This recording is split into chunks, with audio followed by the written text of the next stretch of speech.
मुशायरा है, इसका इंतजार न सिर्फ शायर करते हैं बल्कि हिंदुस्तान की आवाम भी इस मुशायरे का इंतजार करती है। और पूरे हिंदुस्तान में इससे बड़ा मुशायरा कोई नहीं होता, ये गारंटी के साथ ये बात मैं कह रहा हूं। और जिस तादाद में आप सारे लोग आते हैं वो बहुत कमाल की बात है।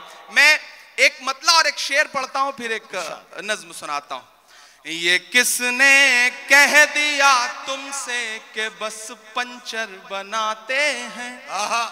एक गाली जो हर दिन हमें दी जाती है, एक तंज जो हर दिन हम पे किया जाता है।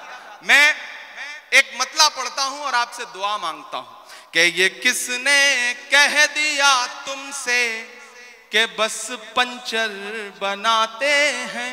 तैयार रहना मुमरा वालों, तैयार रहना मुंबई वालों, ये आप सबके कानों में कहीं ना कहीं ये पिघला हुआ शीशा आपके कानों तक आता है जब एक गाली हमको दी जाती है कि ये तो पंचर बनाने वाले लोग।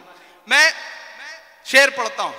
ये किसने कह दिया तुमसे कि बस पंचर बनाते हैं।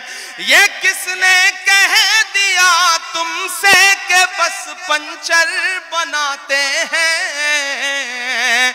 वतन पर हंस के कट जाते हैं ऐसे सर बनाते हैं। वतन पर हंस के जो कट जाए ऐसे सर बनाते हैं। मैं फिर से पढ़ता हूं। ये किसने कह दिया तुमसे कि बस पंचर बनाते हैं। वतन पर हंस के जो कट जाए ऐसे सर बनाते हैं। वतन पर हंस के जो कट जाए ऐसे सर बनाते हैं। बहुत शुक्रिया।